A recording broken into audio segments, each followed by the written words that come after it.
ser chamado de receita primária.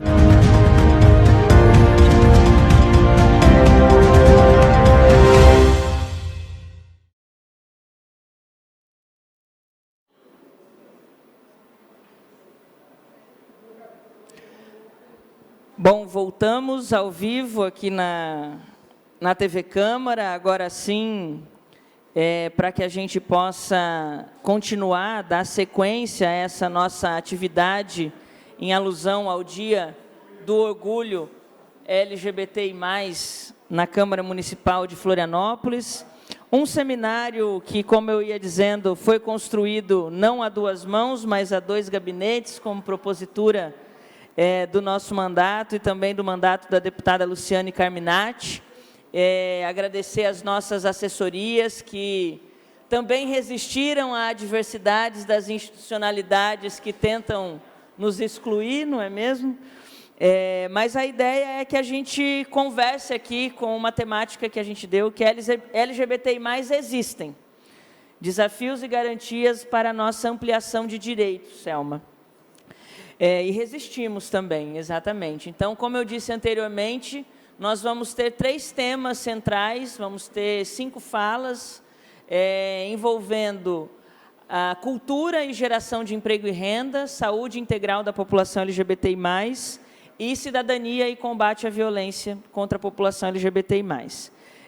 Na fala anterior, que acho que não estava sendo televisionada ainda como seminário, eu agradeci aqui a presença da assessoria do deputado Marquito, do vereador de Balneário Camboriú, Eduardo Zanata, da ex-senadora Ideli Salvati, ex-ministra também dos Direitos Humanos, que foi responsável pela proposição do, então, Sistema Nacional dos Direitos da População LGBTI+, do governo federal. E eu vou passar primeiro para que a nossa deputada possa já fazer as suas considerações. Lu, agradeço muito a parceria, agradeço muito a importância de podermos ter aliados e aliadas nessa pauta, né? Isso é extremamente importante, já que as instituições, como a Suzaninha colocou, elas tentam nos ofuscar, né? É muito importante que aliados, aliadas e aliados resistam ao nosso lado. Então, Lu, contigo. Boa noite a todos, todas e todos. Eu quero, em primeiro lugar, cumprimentar de forma muito especial a nossa vereadora Carla Aires, nossa parceira na organização e realização desse seminário histórico, e também, Carla, uma gigante na defesa desta causa e em tantas lutas que fazemos, não só em Florianópolis, mas também em Santa Catarina e no Brasil, na luta LGBTQIA+. E, em nome de você, cumprimento todas as pessoas que aqui estão no evento, saudando os convidados a debater com a gente hoje, a Ali Mujica, Thomas, a Suzaninha, a Daiane, a Lorena, o William. Tenho certeza que será uma noite de discussões muito ricas. Eu normalmente falo sem nada escrito, mas nos últimos dias está muito difícil na Assembleia, está muito difícil, porque a gente está com muitas pautas pesadérrimas, sobretudo na Comissão de Educação.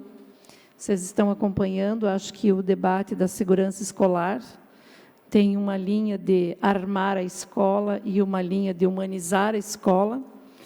E vocês imaginem como que a gente está nisso. E o debate da universidade gratuita, também bem complicado, polêmico, complexo. Então, a minha equipe teve a sensibilidade de fazer a minha fala. E eu quero agradecer. Agradecer em nome do CAE, que não está aqui, mas está com a gente na luta, o Yuri, lá de Lages, o Vitor, que está aqui, a Fábio, levanta a mão, Fábio, e a Paola. Foi esse coletivo, Carla, que construíram a minha fala, e, portanto, eu estou falando em nome da minha equipe, que discute esse tema, que se identifica com essas causas e que leva para dentro do mandato todas essas pautas. E também, Carla, pedir desculpas aqui por todos os transtornos porque nós tínhamos uma... Eu acho que não. Nós tínhamos uma intenção inicial de fazer na Assembleia Legislativa, entre tantas idas e vindas, nós não conseguimos viabilizar que fosse feito lá. Mas, mesmo assim, nós fizemos questão de manter o seminário e trazer aqui para a Câmara. Porque cada vez que a gente recua e abre mão das pautas, dos momentos, das lutas, acho que a gente se diminui um pouco mais. Então, a gente precisa garantir que esses espaços aconteçam.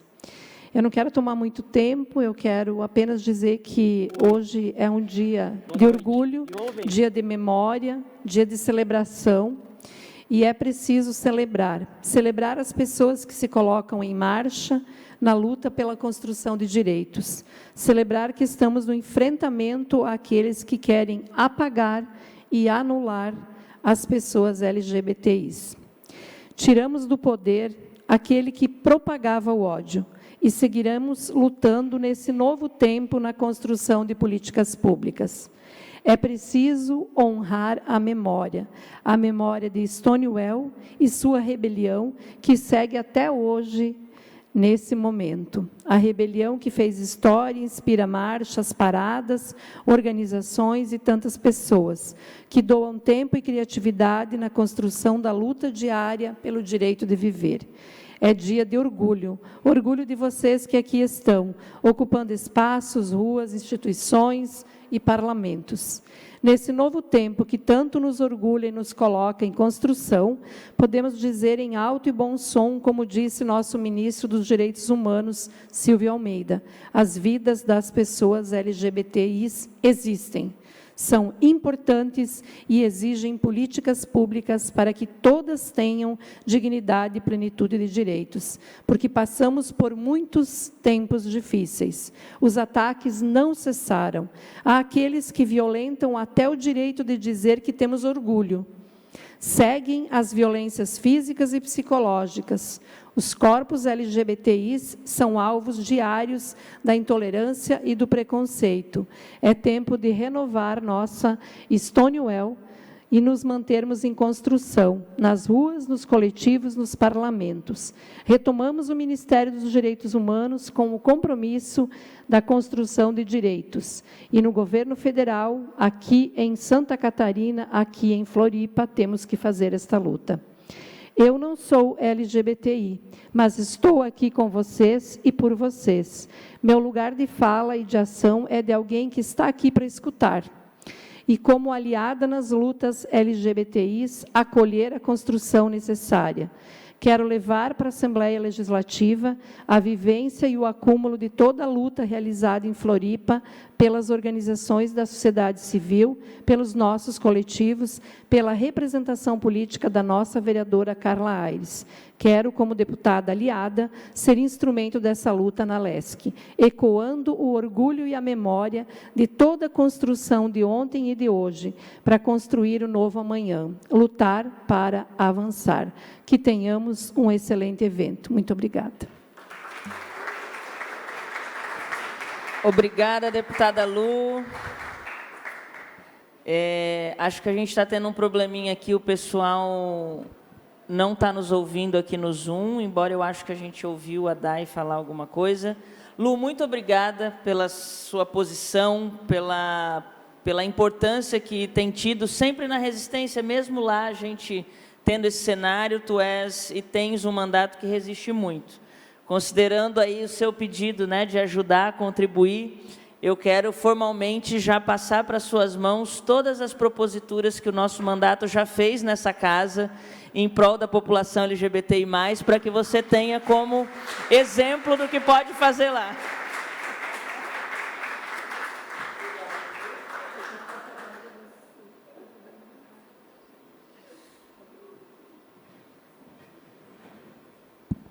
E considerando que a agenda da cidade está bem cheia em relação ao nosso orgulho em vários espaços, eu quero já passar de pronto a palavra para a Bafo Cultural, Antes, inclusive, de passar para a galera que veio aqui também fazer cultura, porque eu sei que a Suzaninha precisa se apresentar daqui a pouquinho.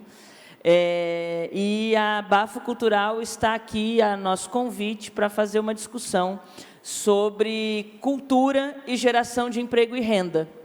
Então, por até 10 minutos, tanto Suzaninha quanto Thomas, se quiserem compartilhar o tempo e fazer uso da nossa tribuna, fiquem à vontade.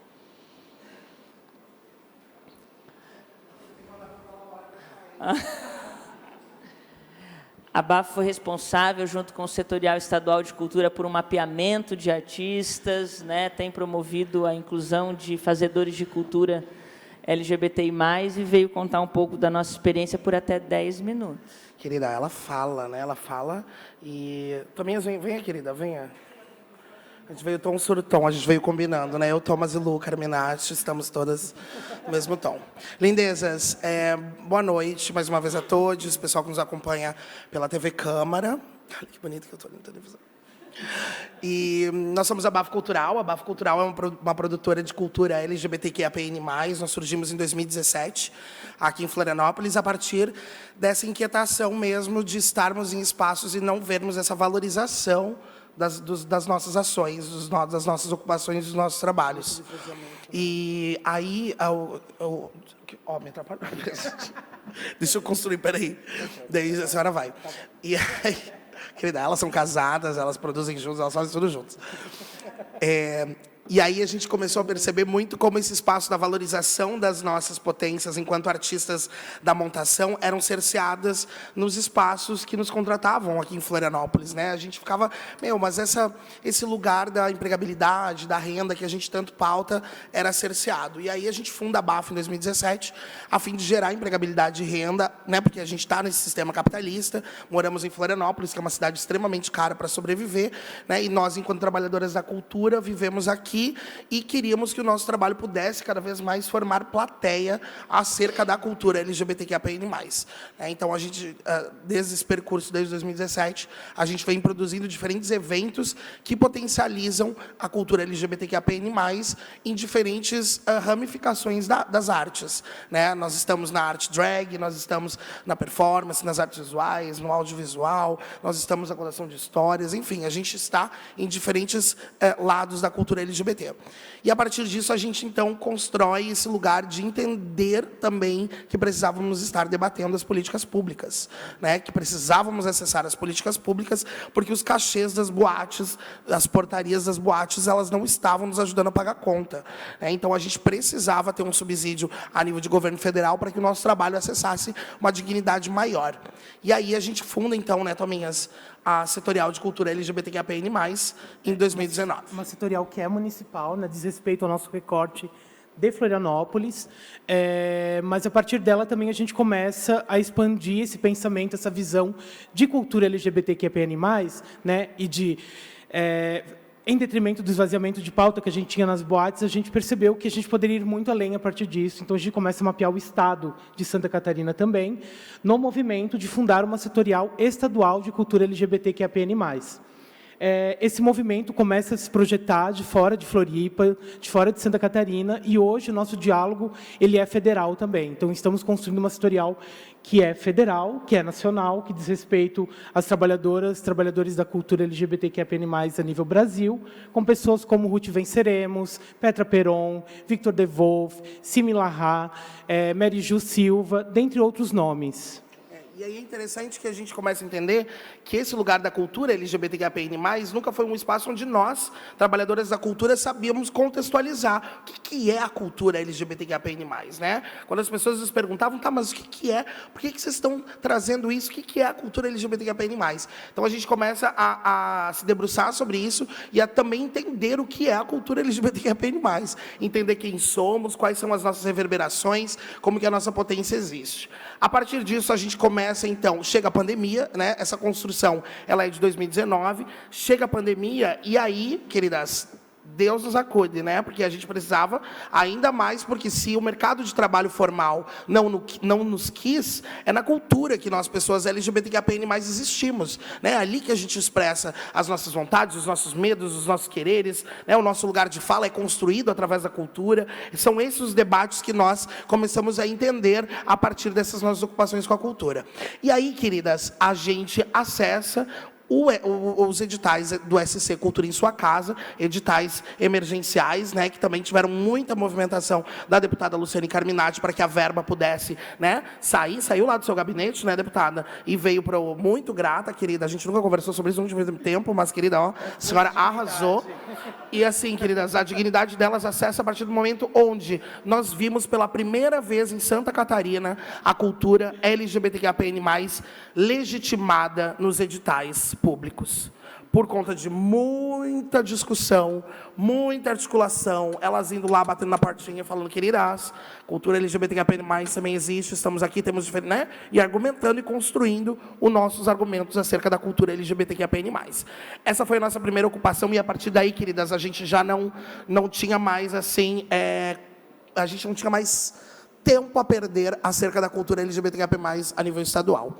E aí a gente começa uma articulação para que os editais a nível estadual, que são leis, né, como os editais Elizabeth Anderle e o Prêmio Catarinense de Cinema, também pudessem, né, ter ali a nossa cultura LGBTQIAPN+ legitimada, não só a nível estadual, como também a nível municipal, aqui no nosso Fundo Municipal de Cultura. A única é uma grande pataquada, esse Fundo Municipal de Cultura, que precisa de um monte de reforma, coisa errada, mas a gente acessou esse lugar do Fundo Municipal de Cultura. Então, queridas, convido a todas as trabalhadoras da cultura LGBTQIAPN+, de Santa Catarina, para que se coloquem como trabalhadoras da cultura LGBTQIAPN+. Esse lugar é muito caro nosso, esse lugar é muito... Por muito tempo nós não fomos reconhecidas e legitimadas como fazedoras de cultura, né? E agora a gente está ocupando esses espaços das políticas públicas e a gente tem que estar ali, queridas, sim, escrevendo os nossos bons projetos, e é isso, porque o medo da heteronormatividade, que a gente trava as engrenagens do sistema com os nossos bons projetos e que a gente, o quê? Revolucione o gênero. Então, é esse o medo, e por isso que a gente tem que escrever, acessar os editais e levar nossas boas propostas. Diante disso, né, Tominhas, a gente desenvolve várias ações a nível municipal também, não é mesmo? Quais você está falando? Você falou de todos os projetos.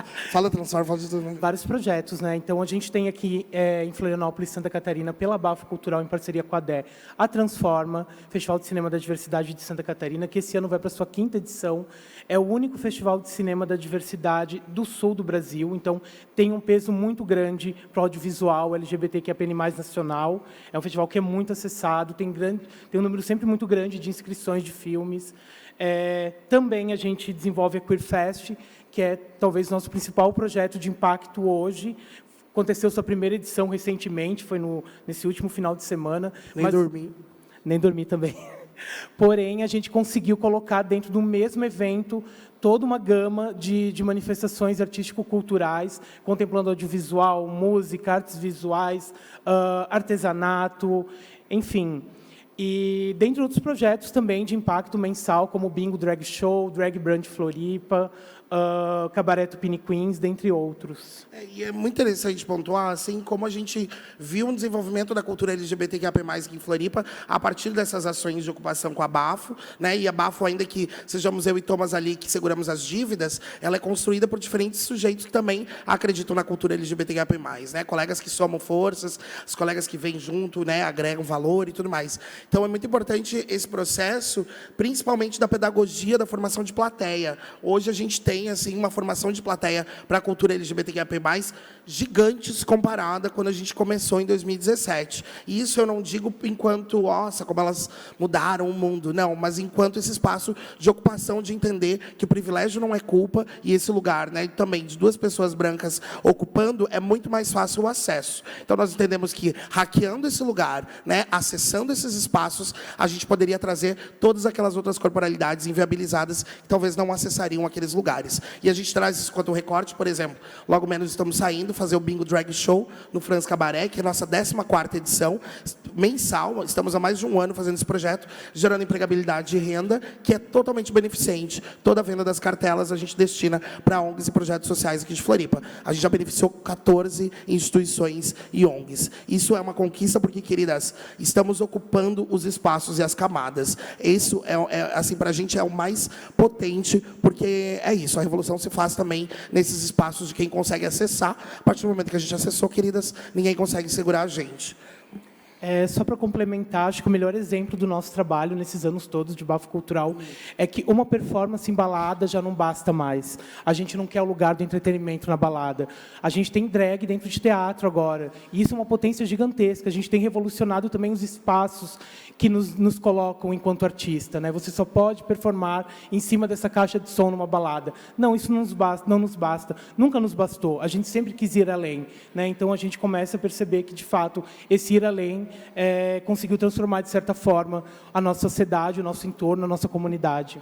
E só para ir finalizando, trazer para vocês essa questão de que a cultura LGBTQIA+, também ela produz aquilo que a heteronormatividade muitas vezes limita, né? Esse lugar da ocupação é muito nesse sentido. Por muito tempo, nós, enquanto figuras, né, dissidentes da heteronormatividade, fomos empurradas para os guetos, para os buracos, para as vielas, para as sombras, né? Uma drag queen, uma travesti, uma figura montada, uma figura revolucionária que é dissidente da heteronormatividade, na luz do sol, né, é muito potente. E eu digo isso com toda a querida potência que existe enquanto uma figura gorda, não binária, que é esse lugar de nós estarmos hackeando os espaços, ocupando eles porque são nossos por direito.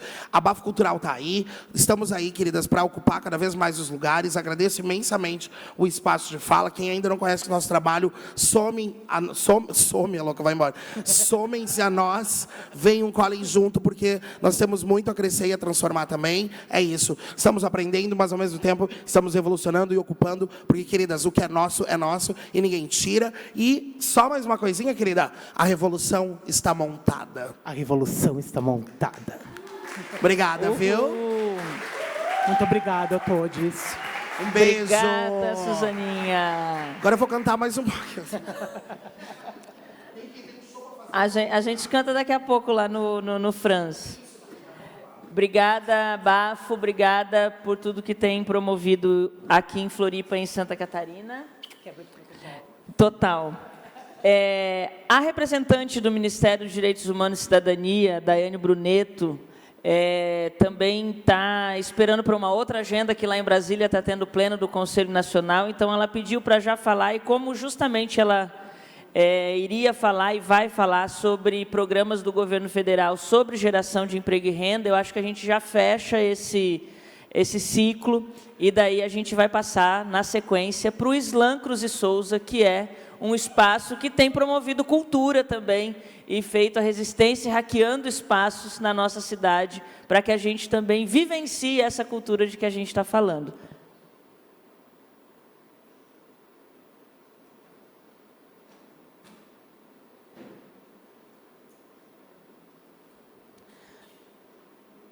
É porque, assim, eles aqui não estão nos ouvindo. A gente ouve, mas eles não ouvem. Então, a gente está conversando pelo chat, aí tem a coisa do delay, e de que ela não tem aberto a tela anexa para ver o WhatsApp, porque ela está meio séria, porque ela não está nos ouvindo.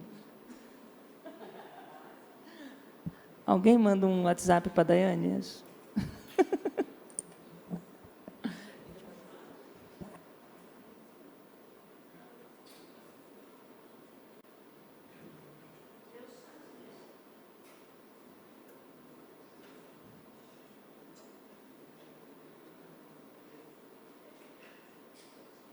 Dai, acho que você já pode, manda um WhatsApp para falar, Daiane. viu? Saiu um som, mas é do boy. Me ouvem? Pode falar. Me ouvem? Boa noite. Tem um pouquinho de ruído Boa aí. noite a todas, todos e todos.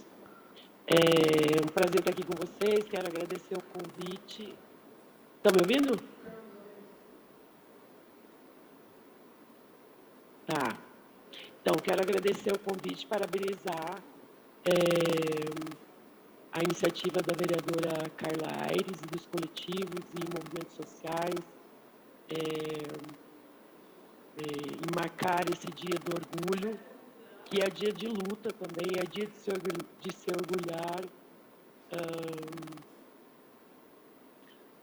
de se orgulhar de quem somos, sem medo e sem constrangimento e sem vergonha do que somos, porque somos cidadãs e cidadãos. Não consigo tirar o fone, porque hoje foi um batinão aqui de entrevista. Tá dando ruído? Puxa vida. Melhorou?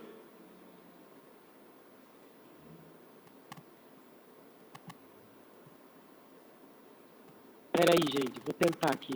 Ver como é que...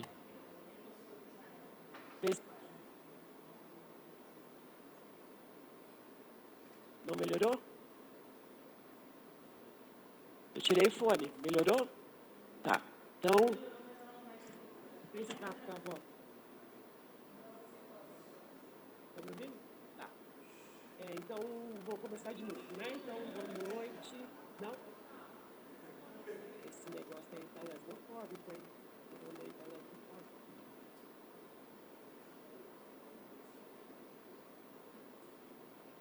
Tem celular. Ixi. Vou tentar aqui, gente, entrar pelo celular. Tá?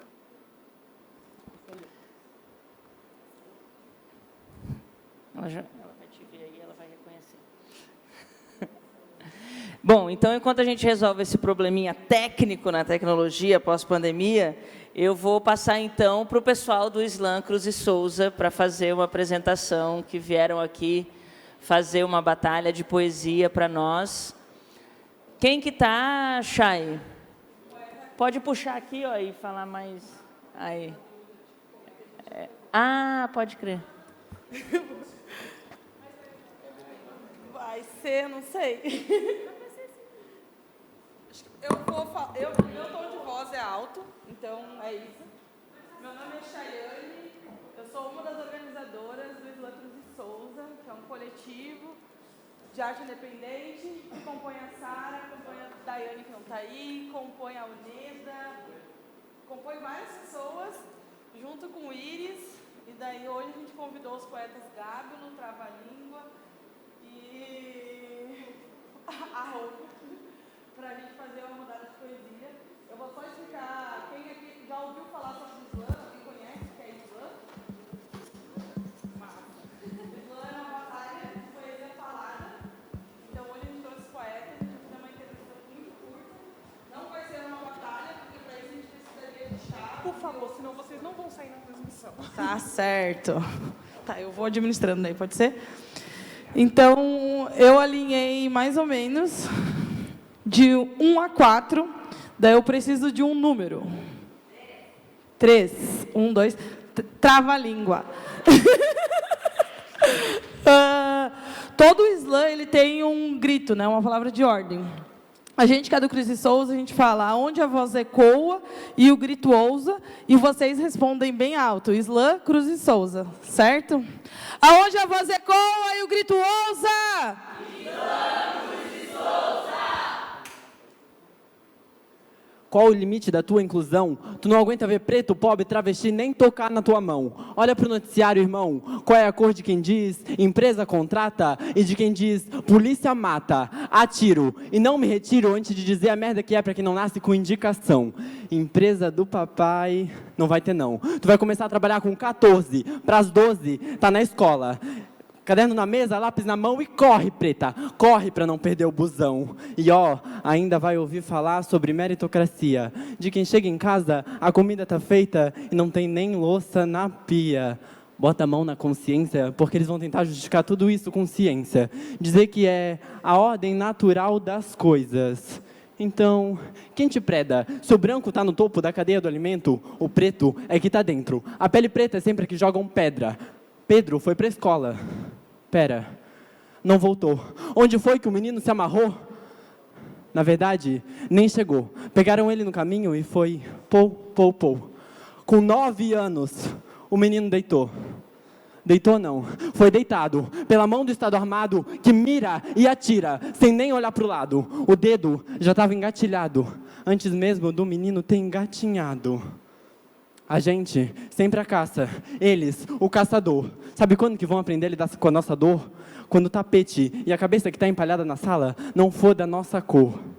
E antes que eu saia daqui e me arranquem dente por dente, eu preciso dizer: Dandara, Marielle, Gisberta, presente.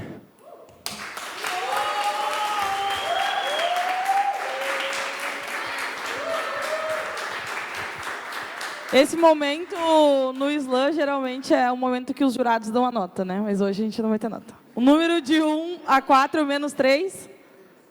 1 a 4 menos 3. 1. Pode dar-lhe? Hã?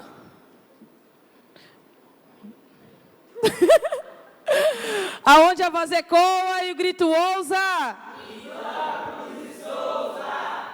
Amor e amor próprio. Não vou ser hipócrita de falar que achei, olha como tentei, mas é um processo doloroso de conhecimento autopotente em te fazer delirar com seu pensamento. Mas já falei, me vejo num jarro fechado com muita raiva. Raiva em ter sido abusado na infância, silenciado na dor, ser chamado de burro, confuso, nojento e não ter tido aquele tal amor. Raiva de não ser igual a elas, de não ter o corpo deles, porque sou trans e me permanece uma confusão de seres se reencontrando nas dúvidas. Possíveis formas de agir, me filmar e me montar. São diversas falas de como deveria me portar, pois dizem que eu sou uma fêmea pura e me ameaçam com um pau cisgênero a me adentrar. Assim, talvez, consiga ver que a minha identidade de gênero é compulsória. Talvez esteja num filme confuso e meus relatórios mentais me sabotem, mas eu sinto na pele a realidade posta. Já fiz marcas no meu corpo com medo de deixar minhas marcas no mundo, querendo cortar o eu, raiz do problema. Me olhava na expectativa de me aceitar enquanto mulher, mas a mente gritava, bem lá no fundo. A gente sabe o que realmente quer.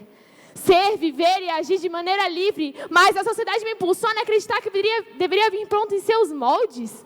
Assim, meu sonho acaba em choro. Na frente do espelho, na rua, faculdade, no meu emprego. Sinceramente, já queria vir montado. E não me debruçar em tanta raiva. Raiva em ouvir que deveria me matar, em ter medo de falar e talvez me expressar de forma violenta, pois elas dizem que eu não sou parte do movimento e eles me machucam com argumentos e no final me vejo em raiva. Raiva, raiva, raiva. De ser demitido por denunciar uma otária transfóbica e completamente embranquecida da Agatha me ligar um dia antes de morrer. Raiva de às vezes não conseguir me defender e nem abraçar os meus na luta, por estar cansado. Eu não quero me prender em raiva. Eu tenho medo de transmitir isso para o mundo. Às vezes borbulho com fatos estruturais que sei que não posso carregar. Mas se fosse me permitido minimamente gritar. Isso. Gritar nesse momento que eu só quero estar vivo! Às vezes me dói falar de amor. No fundo só me vem a mais amarga e ácida raiva. E com ela aprendi a conviver. Entendo que a raiva é justa, mas não me evolui, então ergo a cabeça para lutar e, bom, lembrar sempre que precisamos nos apoiar para crescer e, quem sabe, sentar tranquilo com os amigos no bar, beijar seu parceiro na rua e ser a porra do que você quiser. Essa caminhada é longa, porque até lá tem muita construção. Eles não são burros em aceitar quem está fora do padrão rico, eurocentrado. Só que esse padrão não me representa. Eu não preciso dessa porra. Inclusive, me faz um favor e percebe sobre os espaços que tu convive e conviveu. Sabe me dizer quantos professores trans você já teve aula? Quem que são seus amigos? Quem que tu vê lá no congresso, na Câmara? E por que essa branquitude se esbate palma quando falam que homens vestidos de mulher entram em banheiros para estuprar mulheres, mas perseguem a minha amiga, dizendo que são o bonde das corta-pique? Então não, eu não tenho autoestima e cansei de procurar elas no teu blog de autoajuda. Não rola de falar para o espelho que sou lindo, falar para a mente que sou digno, se no final vocês estão sempre dizendo ao contrário. Então eu te peço, com muita calma, para não achar que eu estou te oprimindo, por favor, me poupe ao menos de sentir raiva.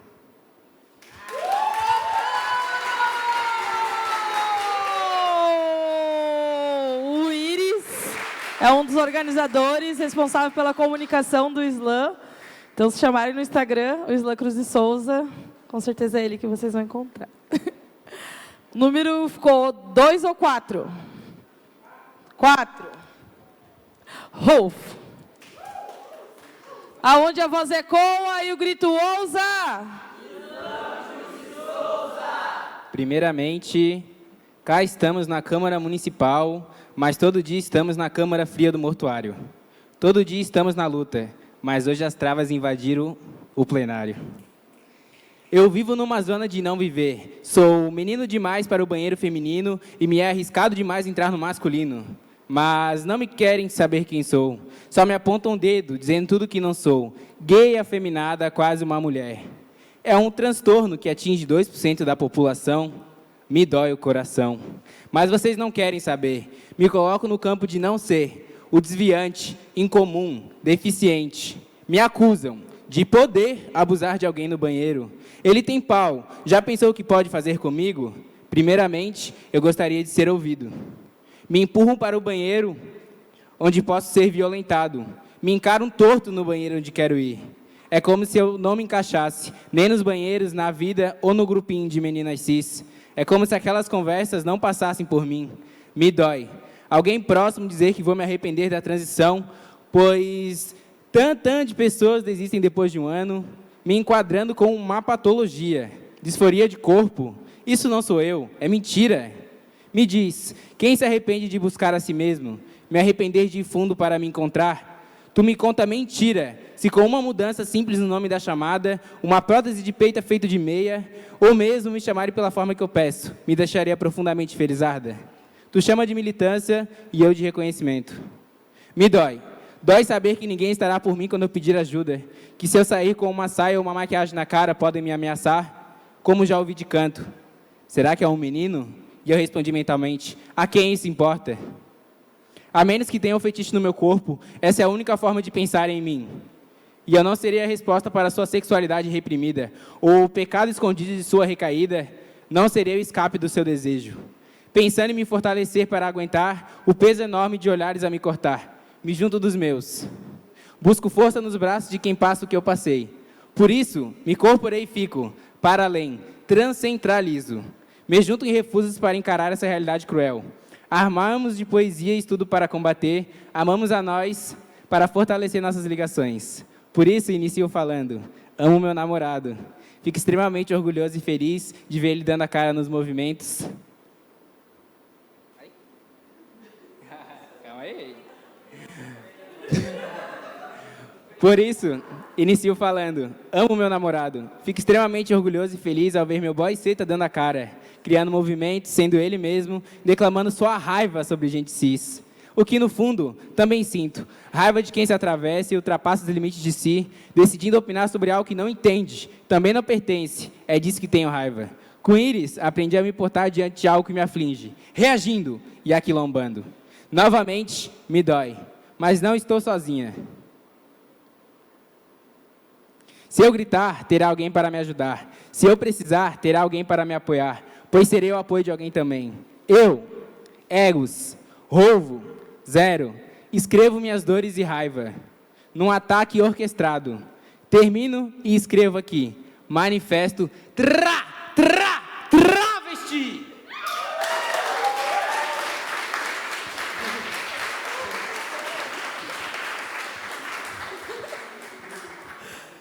Gávilo. Agora com mais força, né, gente? Parece que tá todo mundo morto, parece que é sexta-feira. Hoje é recém a terça, né? Então vamos lá, né? Reage.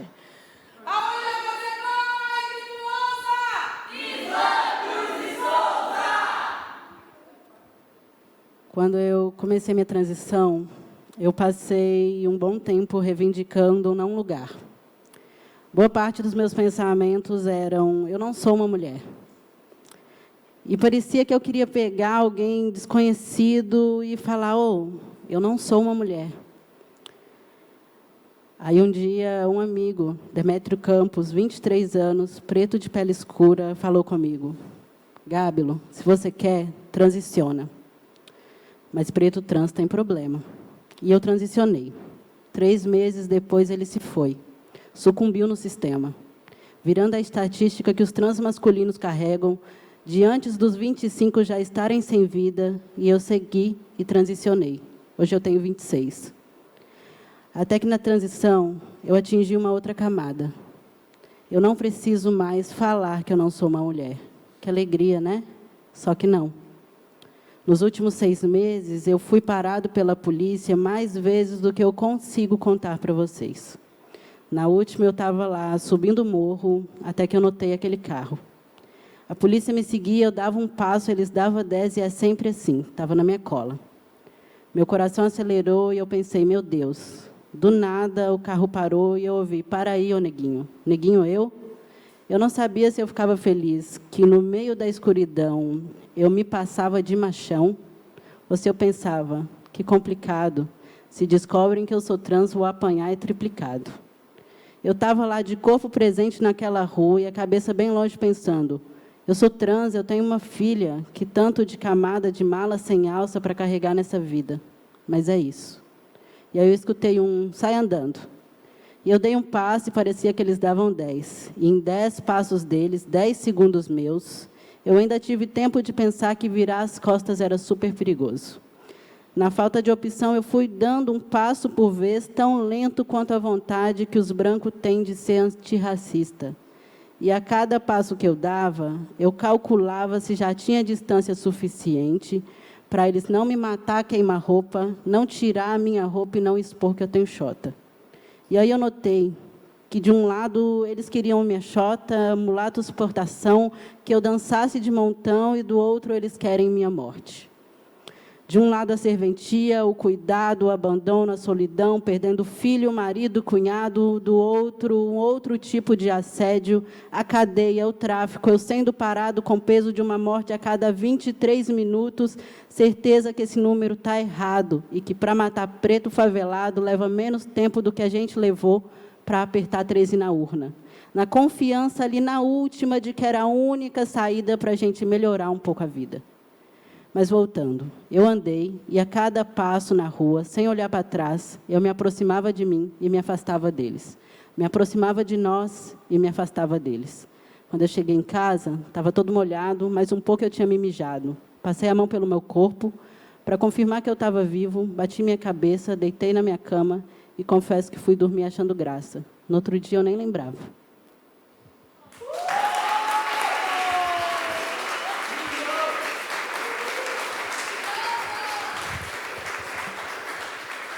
Então, agora chamo todos para compor aqui. Vem, Sara. E a gente encerra, se despede, agradece. Agradece o convite, estamos juntos aí. Sigam a gente nas redes sociais, pode chamar a gente está aí para estar construindo e se somando na luta. Muito obrigada, Carla. A gente tem diversas atividades, inclusive em @Isla Cruz e Souza, que nem o poeta Cruz e Souza. Com S. Não é com Z, com S. Então, sigam a gente nas redes sociais, vai estar liberando. A gente também faz oficina nas escolas. Então, a gente também dá oficina de escrita criativa. A gente tem um varal poético, né, onde todas as poesias que vêm da escola, a gente está somando e fazendo um varal poético.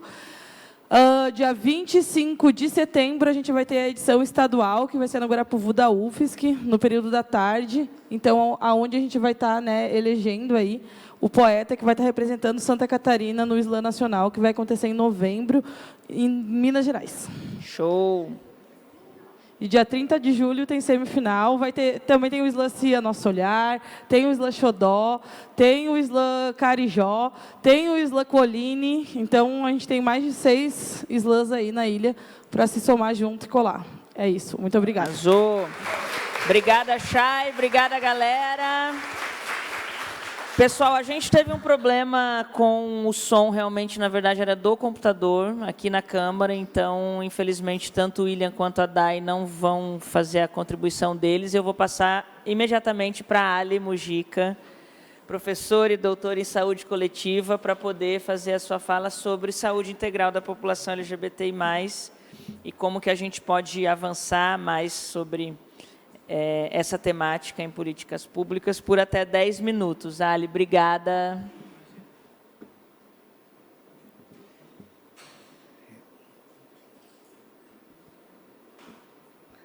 Boa noite para todo mundo. Oi, sexys. É um prazer estar aqui com vocês para compartilhar um pouco também da trajetória em relação à saúde, né, LGBTQPN a mais. E eu gostaria de iniciar a minha intervenção com uma poesia, com um poema. Da Tatiana Nascimento, que eu acho que algumas pessoas aqui já conhecem, e que eu queria compartilhar com vocês. A gente vai destruir tudo que você ama. E tudo que você chama amor, a gente vai destruir. Porque você chama de amor à pátria o que é racismo e xenofobia. Você chama de amor a Deus o que é fundamentalismo. E chama amor pela família o que é sexo, lesbo, bi, homofobia. E transfobia, você chama de amor à natureza. O que você sabe da natureza? Para você, a natureza é só alguém para ser dominada.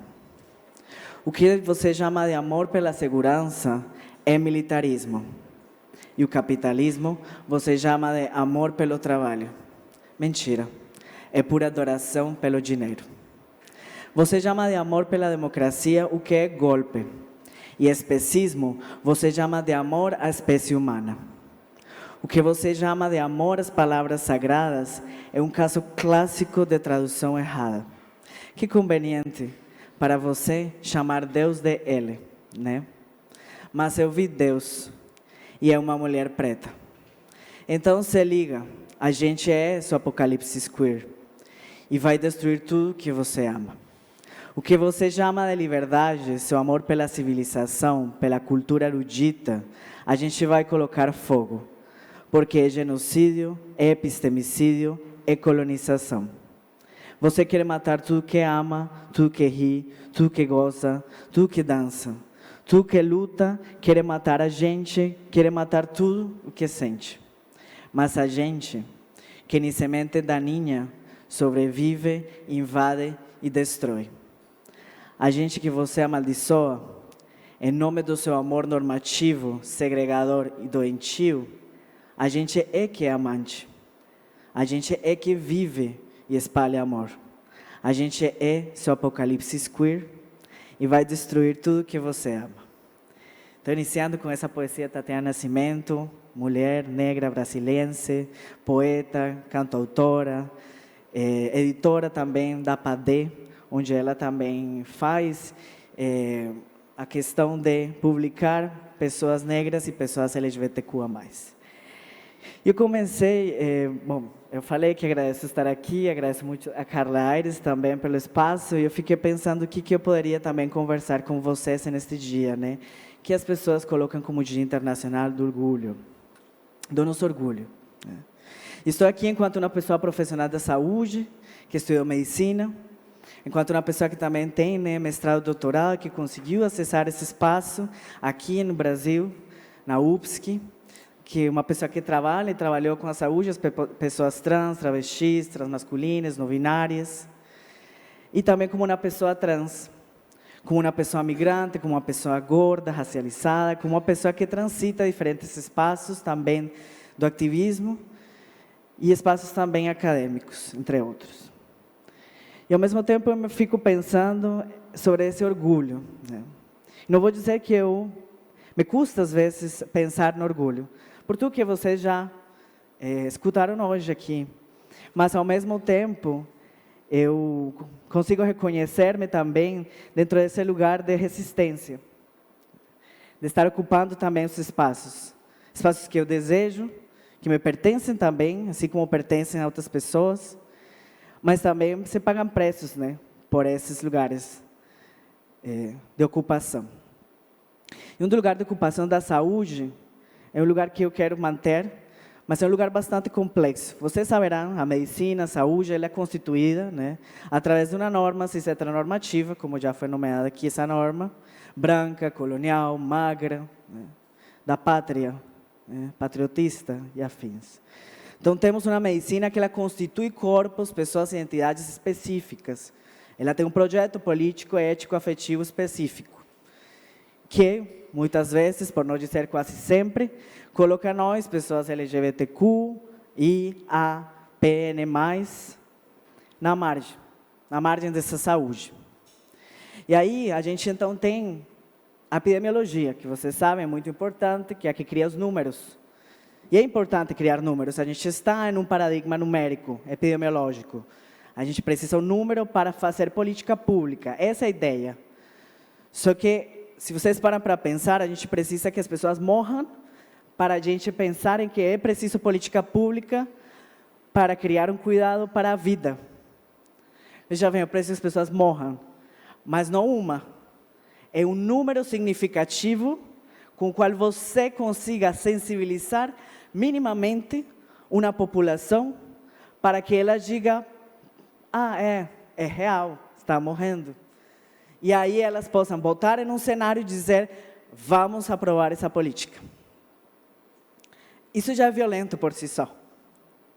Isso já constitui uma violência institucional com relação às políticas de saúde. Agora eu pergunto, saúde para quem? Saúde onde? E com quem? Como que constituímos esse cenário? Como que a gente poderia criar fissura dentro desse lugar de uma política da vida através da morte? A morte de todos nós, e não só a morte propriamente dita, mas simbólica na nossa saúde, não só física, fisiológica, mas também nossa saúde mental. Que pouco a pouco, através dos diferentes espaços de violências, vai acabando. Mas quem que cuida a pessoa que está cuidando? Quem que cuida as pessoas que estão aqui nesses espaços LGBTQ e APN+.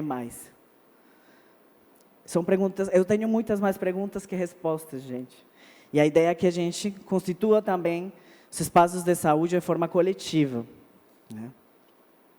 E ao fazer essas perguntas aí, então, eu também quero trazer que existem políticas já.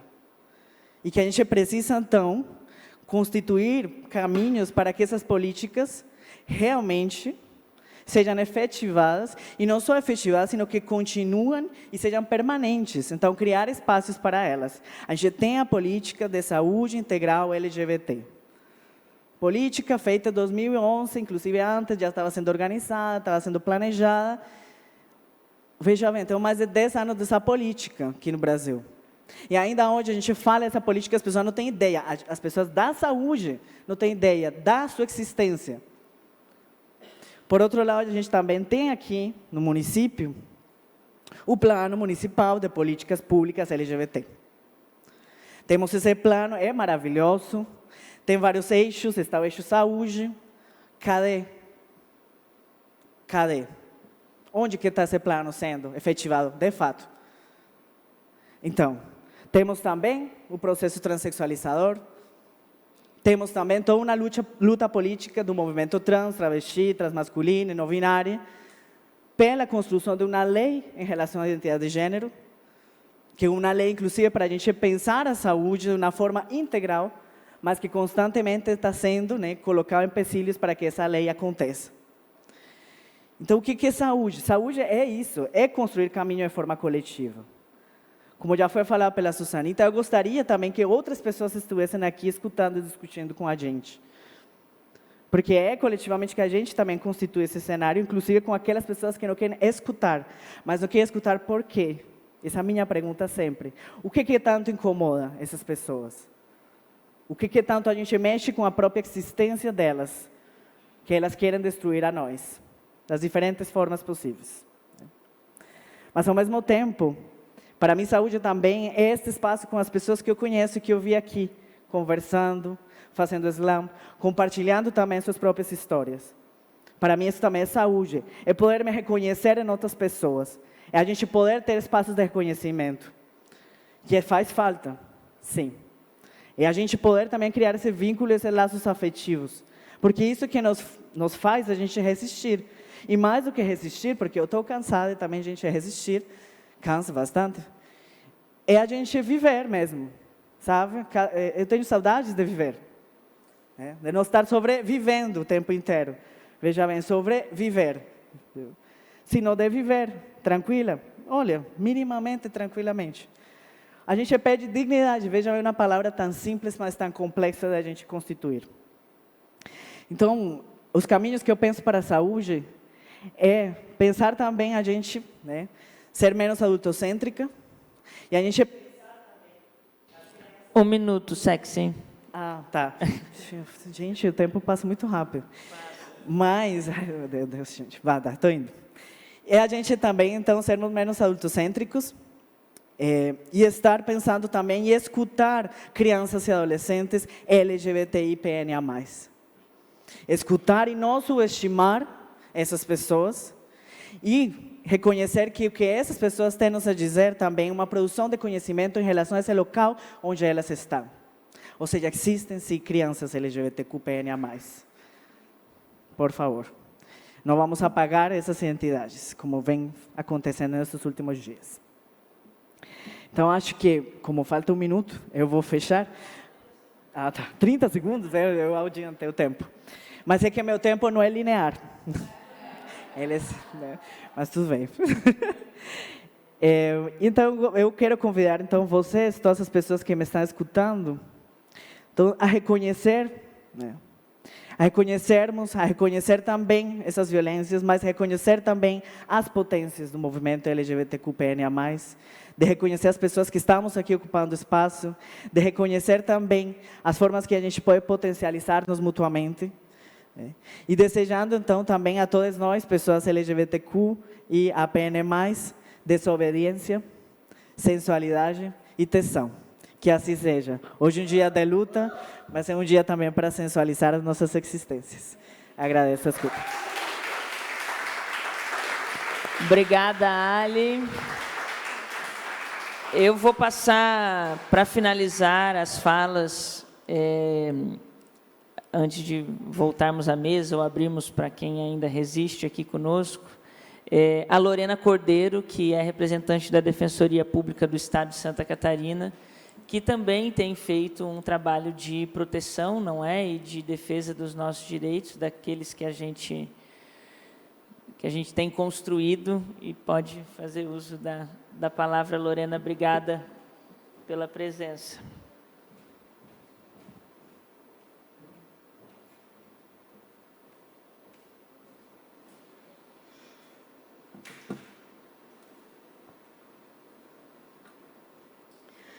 Boa noite, pessoal. Eu começo me apresentando, né? Meu nome é Lorena, eu exerço a função de defensora pública aqui em Santa Catarina.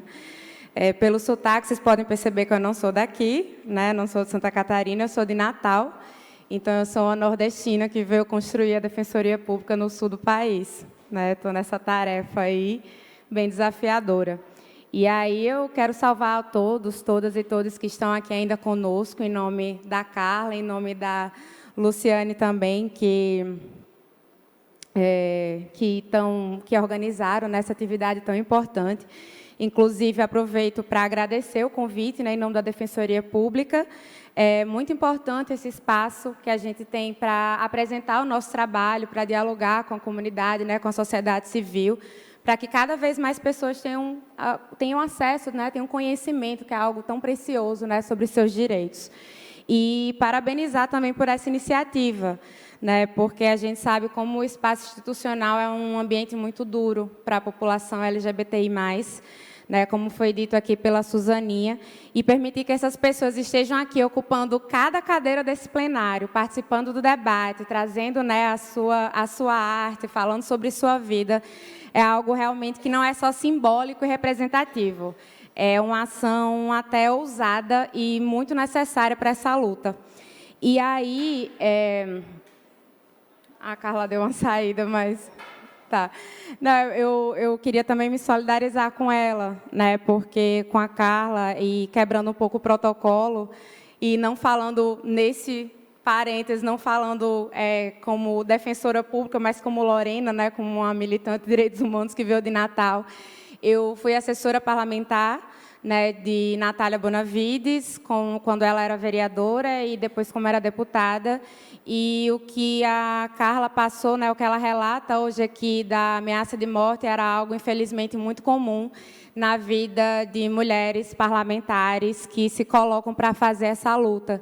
Né, a Natália, inclusive, ela, justamente quando apresentou um projeto de lei muito simples, era só para dizer que no casamento, que né, quando for celebrado o casamento entre pessoas LGBTI+, não fosse dito, eu declaro casados homem e mulher. Não era só para não fazer nenhuma referência ao gênero. Isso gerou uma reação absurda, ameaças de morte, de estupro, e inclusive numa proporção muito grande, que foi a do apresentador Ratinho, disse que ela deveria ser metralhada por isso. Então, assim, a Natália, ela não é LGBT, ela se coloca como uma pessoa, né, que está apoiando a luta. Né? A gente apresentou vários projetos de lei do Transcidadania, da Semana LGBT em Natal. E, por ela levantar essa bandeira, ela acabou também sendo um alvo dessas pessoas, né, que negam, né, o direito de existir, o direito de amar. Então, voltando à função como defensora pública, né, eu queria trazer um pouco aqui o trabalho da Defensoria como agente, né, como essa instituição pode se somar a essa luta contra a LGBTfobia e para garantir os direitos dessa população, né? Muitos, inclusive, que a gente ainda luta para estar na lei. Né? A própria união homoafetiva não é uma lei, é uma decisão do STF que isso simplesmente não passa, não tem condição, mesmo estando há mais de 10 anos, sendo a decisão garantindo, a gente não consegue passar no Congresso Nacional uma lei que permita isso, que digo óbvio. Né, para terem noção, né, eu passei 4 anos na Câmara dos Deputados e qualquer palavra referente a gênero era vetada, inclusive se for gênero alimentício. Nesse nível. Então, aqui eu queria trazer um pouco para vocês o trabalho da Defensoria. Né, primeiro, né, o que é a Defensoria Pública, por que ela existe, para quem ela serve, né, e a quem ela serve. E aí a Defensoria Pública é uma instituição muito recente, né, na história do país, que tem como função principal fazer assessoria da população vulnerável. E essa assessoria, gente, não é só atuar em processo judicial, é também atuar na via administrativa, quando a gente auxilia as pessoas a fazerem a retificação do nome, da identidade de gênero junto aos cartórios, quando a gente oficia a unidade de saúde para que garanta o tratamento, né, do ambulatório trans, que garanta a hormonização, a cirurgia de transgenitalização, e nas mediações, nas audiências de conciliação. E aí a gente atua tanto na perspectiva individual, para garantir esses direitos, direito à educação, direito à moradia, de forma individual, como também na dimensão coletiva, né? Seja propondo uma ação civil pública, para garantir os direitos das pessoas LGBTIA+, no sistema carcerário, né? Que a gente sabe que é um ambiente de muitas violações de direitos, para garantir também uma política de saúde específica, né? Como foi falado pela colega que me antecedeu, as ações de educação em direitos, né? Quando a gente faz, por exemplo, os mutirões, quando a gente faz essas cartilhas aqui que explicam bem direitinho qual o passo a passo para fazer a retificação junto aos cartórios, né? Qual a documentação necessária. E aí essa assessoria é algo bem abrangente, realmente. E o que é a população vulnerável? Né? A população vulnerável tanto é aquela que está dentro do critério de renda, né? Que, objetivamente falando, é até 3 salários mínimos, e também aquela que, em razão da sua etnia, da idade, da orientação sexual, religião, sofreram, né, estão em situação de uma violência e estão desamparadas. Mas, aqui, na prática, como funciona? Né? Nas demandas individuais, a gente tem um critério de renda, então não basta ser LGBTIA+, né, precisa estar dentro desse critério de renda, e nas demandas coletivas, aí sim que não importa a renda, desde que a gente esteja atuando, tem um alcance, né, população idosa, mulheres, pessoas negras, indígenas, isso vai acontecer de uma maneira mais ampla, né, inclusive participando de audiências, participando da construção das políticas municipais, estaduais e âmbito nacional também. Então, como vocês podem ver, a Defensoria ela foi pensada para promover os direitos humanos dos grupos oprimidos. E, justamente por ela ter essa função contramajoritária, no sistema de justiça brasileiro, que é altamente excludente, ela acaba incomodando bastante. né? E é por conta disso, inclusive, que é a instituição mais recente, a Defensoria, a nível de país, só existe há 35 anos, e Santa Catarina só existe há 10. Santa Catarina, como foi reiterado aqui algumas vezes, né? Foi o último estado a criar a Defensoria Pública. E isso diz muito sobre esse lugar que a gente está. Né? Não é à toa também que é a instituição que menos recebe recurso, que menos tem estrutura dentro do sistema de justiça. Né? Por isso que, assim, por mais que a gente chegue aqui e diga, procure a defensoria, também vai enfrentar as dificuldades, porque tem fila, porque a gente não consegue dar conta, dar o retorno no tempo necessário, no tempo que a pessoa precisa, por conta dessas dificuldades. Né? E por isso também, né, por ter essa função contra-majoritária, por incomodar tanto, é que ainda boa parte da população brasileira, né, nível nacional, não conhece ainda a Defensoria Pública. Né? É por isso que é importante a gente estar em espaços como esses aqui para falar que existe instituição que está do lado da população e que pode fazer essa defesa desses direitos. E mesmo com todas essas dificuldades, né, estruturais e ser recente e tudo, a gente tem conseguido fazer um trabalho representativo e significativo. Né? Aqui na Defensoria de Santa Catarina, a gente tem atuado em casos bem interessantes. Né? A gente tem minha colega atuou num caso de retificação de registro civil de pessoa não binária, que é uma coisa assim, muito incomum ainda para esse ambiente. Né? Conseguiu uma adesão favorável. Um outro colega conseguiu uma decisão para reconhecer a dupla maternidade de um casal que tinha feito a reprodução assistida de forma caseira, que não é regulamentada. É algo também bem interessante, né, que serve também um precedente bom a nível de país, né, isso ser reconhecido. Então, atua também na retificação de registro civil de crianças e adolescentes que precisam de autorização judicial, né, em tese não faz direto no cartório. Então, reconhecimento de união estável, inclusive para fins previdenciários, processos de adoção, processos de saúde. Né? Eu atuei, inclusive, num caso em que a pessoa pedia reembolso do plano de saúde depois de ter feito uma cirurgia de mastectomia. Né? O plano não cobriu uma parte desse procedimento, alegando as piores coisas possíveis. Ações indenizatórias, né, em caso de LGBTfobia. E aí, todos esses casos, eles permeiam a atuação da Defensoria, né? Porque essa pauta não existe sozinha. Ela está na família, ela está nas questões de saúde, ela está nas questões de consumidor, né? Porque também os estabelecimentos que barram a entrada, tudo isso também vai envolvendo, né? Tudo isso permeia todas as áreas do direito. E aí a gente também tem os núcleos especializados, né? A gente tem de mulheres, infância e juventude, execução penal, né? Que vai fazer esse trabalho com as pessoas trans, com as pessoas privadas de liberdade, atendendo também a esse critério, a esse recorte da orientação sexual e da identidade de gênero nessas questões que são estruturantes na nossa sociedade. E aí também tem a ouvidoria, né, que também é um espaço, um órgão auxiliar da Defensoria, onde as pessoas podem propor sugestões, fazer reclamações para que a gente possa aprimorar o trabalho da Defensoria. É um órgão que faz essa ponte da sociedade com a instituição. E é muito recente, né, foi criado ano passado.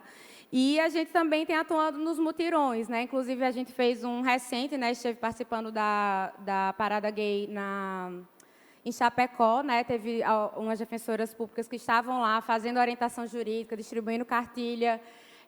Então, a gente também busca fazer esse trabalho extramuros, né? Para estar junto da sociedade. Então, assim, finalizando, espero ficar dentro dos 10 minutos, eu queria assim, também compartilhar com vocês a importância dessas demandas chegarem na Defensoria Pública. Né? Eu cheguei há pouco tempo na instituição, mas já atuei nesse caso, né, que eu falei, da mastectomia, atuei também no caso de um contrato de locação, onde a proprietária era LGBTfóbica com os inquilinos.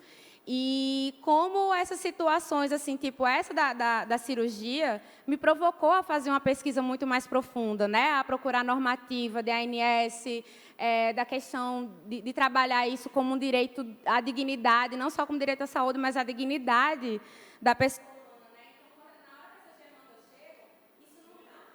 Já estou terminando. Isso não está necessariamente ali no edital do concurso público. Isso não está sendo falado nas cadeiras das faculdades de Direito. E é quando essas demandas chegam, que inclusive não tem a previsão legal, que a gente precisa sair da caixa. A gente precisa ter a criatividade e também ter a sensibilidade para poder acolher aquilo ali e dizer, vou fazer o diferente, mas vou fazer. Né? Então, é muito importante que essas demandas cheguem, inclusive, a título de formação desses profissionais, dessas profissionais que têm ali como função institucional fazer a defesa desses direitos. Então, assim, para finalizar, né, eu deixei aqui essas cartilhas para quem quiser pegar, inclusive para deixar com o mandato. Né, Carla, quero agradecer mais uma vez o convite e dizer que é muito importante esse diálogo entre a Defensoria Pública, a sociedade, os poderes também, né, o Legislativo, porque para ser esse instrumento de promoção dos direitos, né, para fazer valer o papel que a Constituição nos atribuiu, a gente precisa estar com o pé no chão, onde acontecem as lutas das ruas. A gente precisa estar com a pele na carne viva, né, para sentir a dor dessas injustiças, e a gente precisa estar com o coração encharcado de esperança para construir amanhã que a gente quer construir, né, que a gente quer viver. Então, é isso que faz a gente ser defensora pública, ser agente de transformação que não se resigna, mas, como diz Paulo Freire, que, diante das injustiças, a gente vai à luta. Então, muito obrigada. Obrigada, Lorena. Leve todo o nosso carinho e agradecimento ao trabalho da Defensoria, que tem sido grande parceira em várias frentes aqui com o mandato e com a Câmara Municipal. Viu? Obrigada. Desculpa, eu tive que ir correndo ali, fazer uma chamada para a TV Câmara, mas eu ouvi com o segundo ouvido que tu estava se solidarizando comigo, agradeço. Antes da gente finalizar, o Paulo me pediu para fazer uma falar um pouco do trabalho e da importância sobre a questão dos gays autistas. Então, eu vou passar para o Paulo por até 3 minutos, depois para a Ana, pelo Conselho Municipal, e a Selma, nossa maravilhosa, vai finalizar a atividade para nós. Boa noite, pessoal. Esse é um tema pouquíssimo conhecido, na verdade, né? Aliás, o próprio tema autismo já é pouquíssimo conhecido no meio da educação, né? A deputada confirma aqui, na saúde e no resto da sociedade. O tema LGBT, até como eu prefiro falar, já é um pouco mais conhecido, mas quando nós juntamos as duas coisas, aí complica tudo. Existem, sim, autistas LGBT, em todas as letras, gays, lésbicas, bi, trans, tem bastante. E um dado pouco conhecido das pessoas, tem várias pesquisas em nível mundial nesse sentido, é que uma grande quantidade de autistas, independente se são homens ou mulheres, tendem a ser LGBTs. Tem muito autista gay. E já tem uma pesquisa recente que diz que pessoas trans têm 30% mais de chance de serem TEA, de serem autistas. Ainda não se sabe quais os motivos, se são motivos neurológicos, se pelas características da pessoa autista, que tende a ser um pouquinho mais veraz, digamos, na sua forma de colocar as coisas, então ela talvez se assuma mais rápido, ou então ela simplesmente não está nem aí para o preconceito. Claro que a gente sofre também, né? Mas, por um lado, isso revela que as políticas públicas envolvendo a pessoa TEA em relação, né, a essa condição de LGBT, também tem que ser considerada se existe uma maior possibilidade, né, de existência de pessoas LGBT entre os autistas. Tem algumas especificidades. Eu tenho encontrado muito, tenho tentado reunir, eu tenho um canal no YouTube em que a gente trata também dessas questões, tanto da LGBTs, quanto autismo, neurodiversidade, PCD, entre outras coisas, e aos poucos a gente está encontrando esse pessoal e fazendo pesquisa, porque existe pouco sobre isso, né?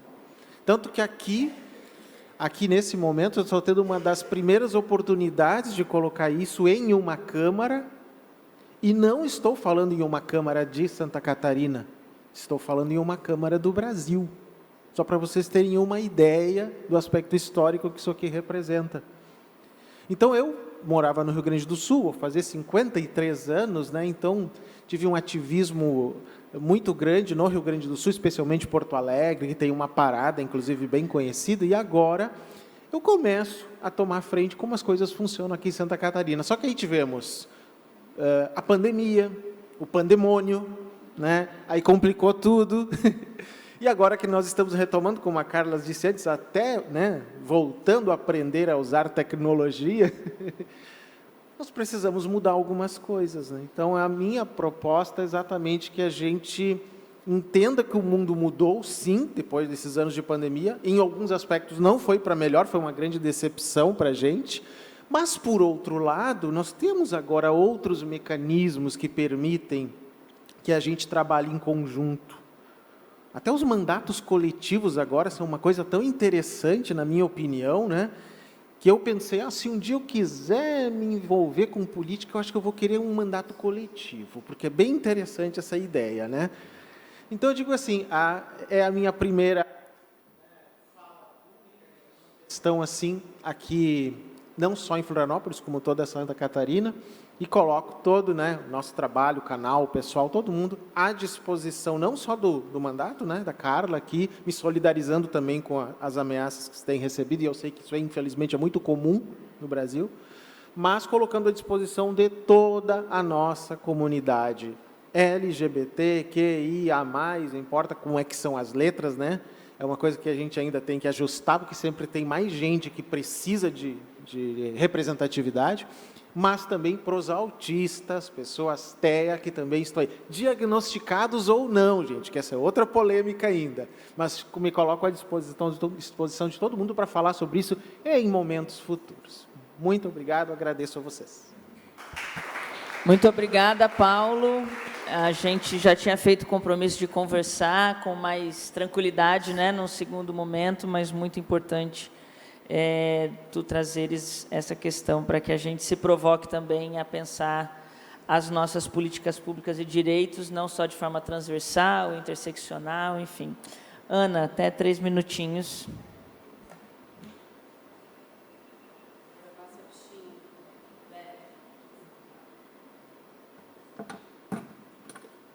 Alô, me escutam? Bom, eu queria fazer uma fala rápida aqui, né, não perder essa oportunidade de estar conversando com vocês. Saudar a vereadora Carla e a deputada Luciana pela proposição desse evento importante, né, desse seminário, e também por esse tempo aqui de fala, Carla. Também saudar aqui minhas pessoas companheiras de luta, e fazer uma referência aí, estou vendo que temos 2 pessoas membros da nossa mesa diretora do Conselho, a Maçã Guedes e o Marcelo Lucena. Gente, eu quero, Carla, também me solidarizar. É verdade quando tu fala, né, que essa ameaça não te atinge a você sozinha, atinge a todas nós. Então, desde já também me solidarizo. E gostaria, então, só de rapidamente me autodescrever, para quem eventualmente não esteja me vendo, né? Eu sou uma mulher branca, sou militante cisgênera da Combi, que é a coletiva de mulheres e pessoas não binárias de Santa Catarina. Tenho cabelo curto, castanho, já bastante grisalho, e visto uma roupa toda preta. Bom, gente, eu estou aqui como representação, né, do Conselho Municipal LGBT, que felizmente ontem tomou posse. Então a gente está feliz porque, afinal de contas, temos aí a renovação desse importante mecanismo, né, de controle social que a gente tem aqui na cidade. Estamos indo para a 4ª gestão do Conselho. Eu queria dizer, então, né, que na noite de ontem a gente fez essa posse do Conselho de Floripa, para a 4ª gestão. Só um minutinho. Então, só um minuto, tá. Que a gente teve essa posse numa cidade que ainda se mostra muito violenta, né, para muitos de nós, sobretudo para a população trans, travesti, negra e as LGBT e mais com deficiência e vulneráveis economicamente. Então, só para colocar aqui essa nova gestão do Conselho, a gente vai buscar se debruçar em garantir que as ações urgentes do Plano Municipal de Políticas Públicas e de direitos humanos de lésbicas, gays, bissexuais, travestis e transexuais sejam implementadas. E, para isso, é primordial que existam recursos financeiros. Ainda que ações importantes possam ser iniciadas apenas com uma boa vontade política, que viabilizem as formações na ponta, para o correto atendimento e acolhimento às pessoas LGBTI+, que procuram e precisam dos serviços básicos nesta cidade. Nessa tarefa, contamos também com o compromisso dos parlamentares eleitos nessa casa. Certamente os do campo progressista, claro, nossos aliados. Tá. Todas as pessoas que se preocupam com a condição humana, que dizem lutar por segurança, educação, saúde, emprego, têm um compromisso com a nossa pauta. A luta por esses direitos constitucionais não pode ser relativa ou não será. Então, por mais que muitos possam acreditar o contrário, pessoas LGBTI+, são cidadãs, são pessoas ativas na sociedade, geram economia, votam e pagam impostos nesse município. Nós queremos e merecemos ser tratados com dignidade, como qualquer cidadão e cidadã. Estaremos vigilantes, monitorando e atuando para mais e melhores políticas públicas que acolham, promovam e emancipem as pessoas LGBTI+, que vivem nessa cidade, que vivem suas vidas e constroem suas famílias nessa cidade de Florianópolis. Não vou me estender mais, então, agradecendo mais uma vez o espaço e a presença de todos e todas e todas. Obrigada. Obrigada, Ana. A gente deseja uma ótima gestão para esse conselho, que desde que nasceu, inclusive, eu me lembro que participei de todo um convencimento aqui nesta Câmara, antes nem pensava em ser vereadora, mas aos parlamentares da legislatura, lá de 2015, para que esse conselho fosse criado, e tem, de alguma forma, também sido uma estrutura de resistência, assim como também é histórico a gente ter uma assessoria de políticas públicas para os direitos e construção dos direitos LGBTI+, em Florianópolis, de forma específica, destacada para isso, que a gente tenha uma mulher trans que está à frente desse trabalho, que é a Selma, que a gente sabe que há tantos e tantos anos representa, leva o nome da comunidade, se coloca, dá a cara à tapa e põe a cara no sol em defesa dos nossos direitos, e que tem uma relação muito fluida com os diferentes públicos, os diferentes movimentos, os diferentes coletivos, com o legislativo, com o executivo, com os movimentos sociais, de vários espectros partidários, ideológicos, e tem a possibilidade, está nas suas mãos, querida Selma, que a gente admira tanto, com certeza todas e todos e todos que estão aqui admiramos, quem já passou por aqui admira, né? Assim, esse desafio de fazer o plano avançar, proposições concretas saírem do papel, e que a gente, de fato, se torne uma ilha da magia sem LGBTI-fobia, né? Eu vou fazer o mesmo ato simbólico antes de passar a fala para você encerrar essa nossa atividade, falando um pouco da assessoria e de todo o trabalho que tem aí por vir, também passando às suas mãos todas as proposições em defesa dos direitos da população LGBTI+, baseadas, inclusive, no nosso plano municipal, que o nosso mandato propôs nessa legislatura e que está em tramitação nessa casa, para que tu também, coletivamente, ajude a gente a avançar nessas aprovações aqui no Legislativo. E peço para que você também faça uso da palavra, aqui ou lá, onde tu preferir. Vai lá, com certeza, deve.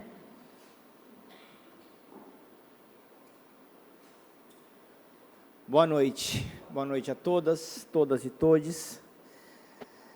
Primeiro eu quero agradecer ao convite, vereadora Carla, a nossa deputada, e a todos que se fazem presentes aqui. Gente, eu já tive aqui nessa Câmara trabalhando lá em cima, né? Fui a primeira mulher trans a pisar aqui como funcionária da Câmara. Fui a primeira mulher trans a entrar em vários espaços públicos aqui, como Secretaria da Assistência Social, como Cultura, como Turismo. E durante desde a última, eu lembro que eu falei assim, chega, não aguento mais, eu vou parar com esse trabalho e eu vou focar na minha vida. E daí me surgiu o convite para assumir a assessoria de políticas públicas. A primeira assessoria de políticas públicas LGBTQIA+, de Florianópolis. E aí eu parei tudo que eu estava fazendo, eu já estava indo embora, gente, eu voltei. Porque são 23 anos que eu estou aqui. Eu sempre falo que eu nasci no Rio Grande do Sul, mas foi Florianópolis, foi Santa Catarina que deixou ser quem eu sou. Uma mulher trans, assumida, que vive da sua arte, que tem o poder de lutar por aquilo que acredita. E eu entrei, fazem o quê? Agora vai para o meu 3º mês só, ali na assessoria. E ali nós compomos a Coordenadoria de Direitos Humanos. Eu quero aqui falar por todos os meus colegas de lá também, porque eu não trabalho sozinha. Lá nós temos assessoria de igualdade racial, pessoa com deficiência, idoso, juventude e mulher, né? E também tem comunidade. E lá todos nós conversamos entre si, porque dentro da minha comunidade tem lésbica, tem mulher, tem negro, tem pessoa com deficiência, tem idoso e tem juventude. Então nós somos obrigados a conversar sobre essas políticas públicas. A primeira coisa que eu ouvi quando eu entrei lá foi um questionamento assim: Selma, nós fomos um destino LGBT e esse destino caiu. Eu não escondo de ninguém, porque o que eu falei sobre Florianópolis e falo sobre Florianópolis está gravado em um documentário chamado Depois do Fervo, onde eu digo, me perguntam, nós somos destino. Por quê? Porque Floripa é bonita, ponto. E só. E aí falaram assim, mas por que a gente caiu no ranking? O que fazer para subir esse ranking? Vamos fazer comercial, vamos chamar as pessoas. Não. A gente vai pegar um plano que a gente tem, colocar ele em cima da mesa, se debruçar sobre ele e fortalecer quem está aqui dentro. Nós precisamos fortalecer a nossa base. Nós precisamos quem mora aqui. E é só essa forma, com políticas públicas de verdade, que funcionem dentro da nossa cidade, a gente vai mudar essa realidade. Eu fui para São Paulo, fiquei agora no encontro de paradas em São Paulo, e eu fiquei chocada que lá fora, nos outros estados, eles acham que aqui é um paraíso, e nós não somos. E as pessoas esperam isso de nós. Então, a gente tem que honrar esse nome, a gente tem que honrar os nossos que estão aqui dentro, sobrevivendo todo dia. Agora, a gente conseguiu eleger um conselho que vai conversar. Eu estou dentro do conselho também, fiz questão de estar. Ainda perguntei, posso estar no conselho? É permitido estar no conselho? Sim, é permitido a assessoria estar no conselho. Porque nós vamos trabalhar juntos para que isso aconteça. E chegando sempre em cima da mesa do prefeito e falando isso aqui. É isso que a gente precisa. Eu só preciso de... você me deu a chave. Agora permita que essa chave abra as portas. Precisamos do básico. A gente precisa lutar aqui pelo básico. Saúde, educação, segurança pública, assistência social. São esses 4 que a gente precisa primeiro fortalecer, né? Outra, empregabilidade. Eu nem tinha assumido ainda. Eu estava em uma festa, trabalhando como artista, no que falaram no ouvido de alguém, a Selma vai assumir a assessoria? A pessoa em cima do palco estava tocando, parou. Amigo, eu preciso de uma ajuda sua. E desde que eu assumi, não parou mais. O meu direct está bombando, o meu WhatsApp está bombando, e as pessoas esperam isso de mim. E por mim, por nós, eu não quero decepcionar. Carla, é muito bem-vindo. A gente ainda não conseguiu sentar e tomar aquele café que a gente precisa, mas a gente vai sentar e tomar esse café. Acima de qualquer ideologia política, ou isso ou aquilo, eu falo. Eu não sou de direita, e eu posso não estar totalmente ligada na esquerda, mas eu sou LGBT, e eu estou aqui por nós, por todos nós, e é dessa forma que eu quero, quando entregar o meu mandato ali, o meu cargo, eu deixo uma semente de dizer, tem uma porta aberta que a Selma deixou, e agora a gente vai escancarar ela, o próximo que entrar. Esse é o meu compromisso com Florianópolis. Eu hoje fiz pela primeira vez um evento feito pela prefeitura, com o selo da prefeitura, com o nome da prefeitura, no dia do orgulho LGBT, ali no coração da cidade, que é aqui na nossa alfândega. Nunca tinha tido um selo da prefeitura. E quando eu subi naquele, eu me olhei naquele palco como uma mulher trans, que há 23 anos luta para ocupar esse espaço, ver as drag queens montadas, toda a minha comunidade, levando informação do ambulatório trans, levando do GAPA, da OAB sobre os direitos, e tendo fala das 2 da tarde às 7 da noite, e as pessoas ali sedentas para saberem os seus direitos, aquilo me emociona. É um momento histórico. E eu só digo para vocês, eu não quero ser a primeira mulher a ter entrado na Câmara como funcionária, eu não quero ser a primeira mulher a ter entrado nas secretarias como funcionária. Eu quero mais pessoas como eu lá dentro, para que essa porta se expanda cada vez mais e a gente ocupe nossos espaços. Agradeço vocês, estou emocionada de verdade. E eu, antes de acabar, Jennifer Célia era minha amiga. A Jennifer Célia era uma sonhadora, que sonhava em ter um romance, que sonhava em namorar, que era feliz, e ela foi assassinada.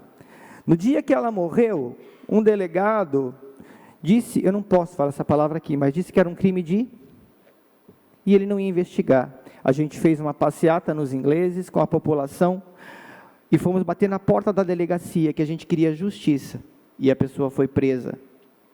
Quando negam hoje uma medalha em nome de Jennifer Célia, vocês estão matando ela mais uma vez.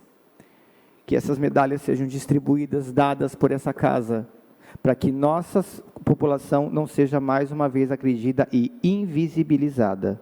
E é isso que eu tenho para dizer para vocês. Obrigado. Obrigada, Selma.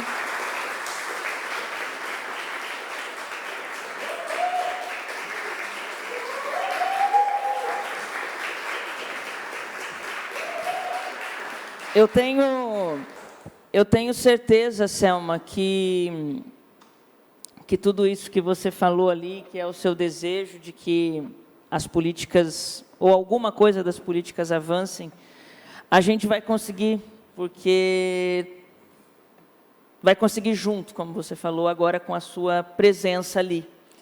Alguém que conhece a gente, porque não conhece a gente, mas você é de nós, né? Você nasceu nessa cidade, a Selma nasceu nessa cidade, e há tanto tempo fala por nós também. Na verdade, Carla, eu digo o seguinte. Está desligado. O Rio Grande do Sul me viu nascer, né, como pessoa, né, encarnei ali. Mas Santa Catarina, eu nasci lá o menino.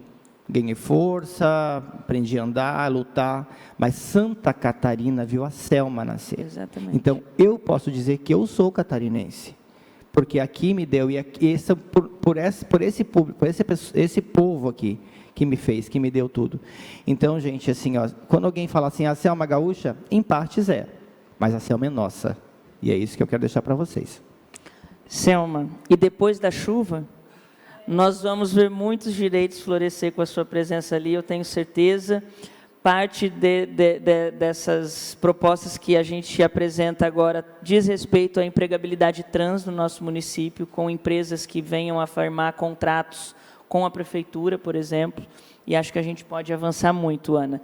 Quero agradecer a todas as pessoas presentes, né, por ter estado até esse momento, agradecer a deputada Luciane Carminati por ser uma aliada valiosa, importante, que estava me falando aqui também que esse projeto da empregabilidade trans, a sua assessoria também está estudando para uma versão estadualizada dele, né, que é muito inspirado no Transcidadania, né, que foi uma experiência muito exitosa no estado de São Paulo, coordenado pela Similarra, que hoje é a secretária nacional, né, de políticas LGBTI+, do Ministério dos Direitos Humanos, e que também tem toda a disposição de nos auxiliar nessa construção.